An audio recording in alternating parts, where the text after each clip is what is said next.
Welcome to Motorhome Rehab Ranch. Do you have a GMC? Would you like to have one or just learn more about them? You're in the right place. And a special shout out to my ranch hands that help us support us by paying for the videos and asking questions and working on their coach. If you'd like to be a member, a ranch hand, at the end of this video we'll talk more about that. We're specifically devoted to the GmC Motorhome built from 1973 to 1978 only, okay? So let's get into something that may help you understand a little bit more about the GmC. What do you think? Good Jesus.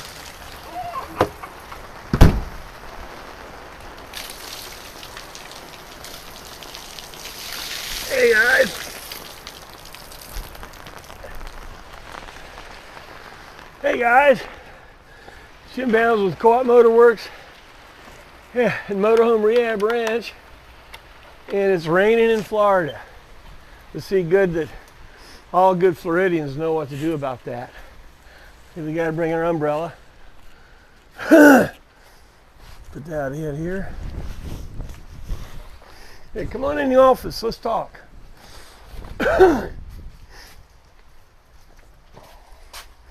Hey, come on in.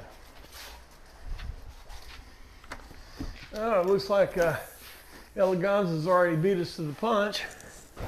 Hey, baby. Well, good morning. It's a rainy day in Florida. Stay right there.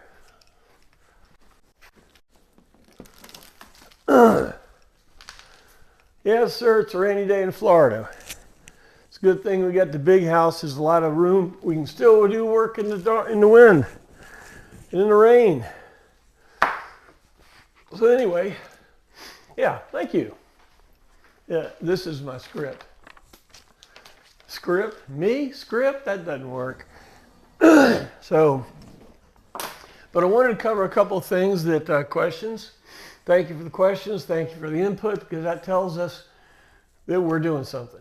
That you guys we're doing something that's interesting, and I appreciate that. I didn't plan this, I swear. Hang on a minute. Hang on, don't go away. Jim's phone.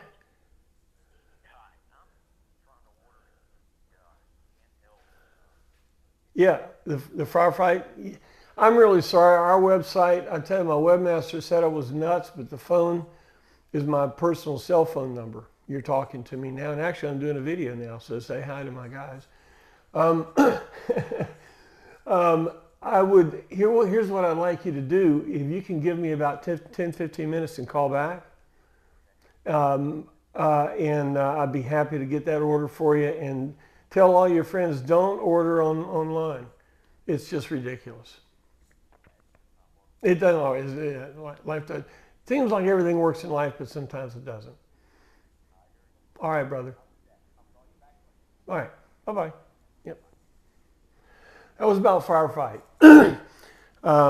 Yeah, it sounds crazy, but I have my personal cell phone number on the firefight number because I always want to talk to somebody. So anyway, a couple of questions that we had. Adjust the front. About the alignment video we did, it didn't talk really specifically about how to get the front alignment. The front ride height proper, because you have to have the front line height proper to do the alignment. It's in stages, all right?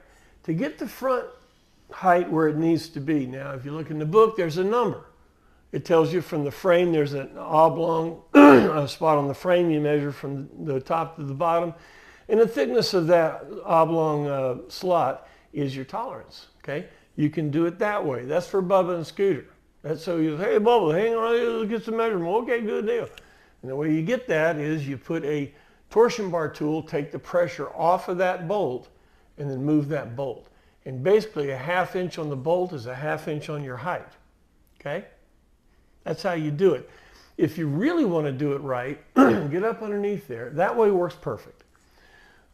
The drive shaft, though, when this number is where the book says it is, the drive shaft goes directly into the knuckle, out of the differential, directly into the knuckle. That's what you got to have to transfer the torque. It's got to be right on it, okay? I had a guy yesterday send me one, and rightly so, because we've done it 3 times. He wanted to drop the front end of his coach. And I said, well, that's cool. You know, and everybody thinks that's neat. But you got to understand, you can't move. If you have that drive shaft up like that, because the wheel's like, boom. If you have it like that, and you put torque to it, something's got to give. It's not going to work. The drive shaft has to be straight. It has to be straight. And this number puts it straight. So you can either make it straight or put it to that number. The way you do it is use a big C-clamp to take the pressure off the torsion bar, take the bolt, move it up or down, whatever you need to do to get it to that number. But you got to have the pressure off. You squirt some spooge on there or something, or Guppin Pucky, and you get that thing to move. A 1/2 inch here would be a 1/2 inch in your height. All right? You got to get that drive shaft straight from the differential to the knuckle before you do the alignment. Got it? Okay, that answer? All right. There was another question about jacking the coach up. Man, that's a good one. Now, I did one about how to jack it up. But what kind of jack? Okay, well, there's a whole bunch of jacks out there. Okay, and Harbor Freight has a pile of them. Northern Tool has a pile of them. You know, if Sears is still around, they got a pile of them. You get a jack. A 6.5 ton bottle jack will pick up one corner, and then you put the large jack stand under behind the wheel, and then you take the same jack stand on the other side, put it under there, and a 6.5 ton will pick up the middle of the front of the coach, and then put your 2 jack stands there. So the question is, what to jack it up with? 6.5 ton jack stand. But wait, I don't have enough room to get it up there. That's right. That's why you buy a 3.5 ton little cheap floor jack to get it up high enough to get the floor jack under it. Get a 6.5 ton bottle jack under it. So with a 6.5 ton bottle jack and a 3,500 cheap Chinese breakdown floor jack, you can do it. Okay. Answered that one. Real quickly, guys wants to know about what we're doing about new drivetrain updates. Well, there's a lot of things there. There's a lot of things that we're looking at doing, but all of those things take cubic dollars, to be honest with you. Okay, so let's not talk about that now. If you want to do it, if you have the money and you want a late model drivetrain in your motorhome, call me. All right, today what we're going to talk about is the air ride system video we did and how to put it in, exactly what that's about. Now, I introduced it and some people are asking for some specifics. One day we may get to the point that we do a, if you want to call it for pay video for $3 or whatever, and it is in-depth video on what to do. Okay, that's a whole bunch of work. That's another level of type of things like we're doing here, and we may very well get into that. But there are so many things that I think I can show you and teach you that are, I call it entry level or enough to get dangerous. That's really what we want to do in the meat on this. Okay, on the air ride system, air ride system is just too old. The power level, the air ride, you know, you can keep beating a dead horse and you can get that thing up until the head just falls off. All right, when you got to go get another horse. You got to put that horse out to pasture, you get another horse. And honestly, as important as the air ride system is, we need a new horse here. All right, and I want a simple horse, personally. There's a lot of different ones. That's cool. Whatever you want to go with is fine with me. If you're asking me, my personal biased, subjective opinion, okay, which, you know, the emperor is wearing no clothes, dude. Air ride system is so important, we want it simple. So what do? We put a quad back system on it. We run an airline from each manifold on the quad back system together and run them up front. New airlines. Then we have you've seen them, they're under dash things for like a redneck pickup that has air helpers. It's got 2 paddles, one on the left, one on the right goes up, one on the left, right goes down. It's got a gauge in the middle with two needles. Okay? Real simple. You can build it into your original piece over here or over here, whatever you want to do. You run your 2 airlines up to it. Come out of it, you go an airline down, and you build an air compressor system. Now, the thing is very, very simple. It's very, very new, and it's pretty cheap.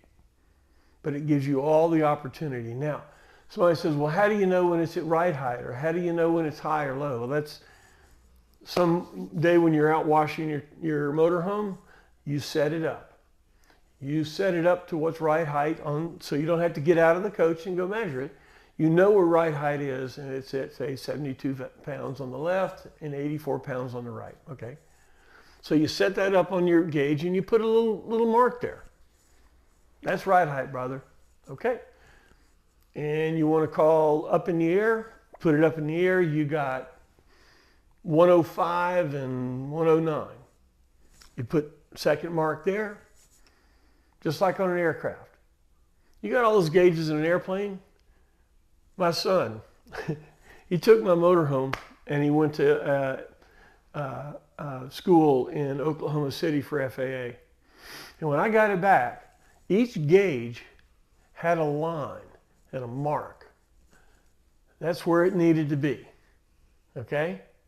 Every one of the gauges on my dash of my motorhome had little marks on it because that's where those needles needed to be.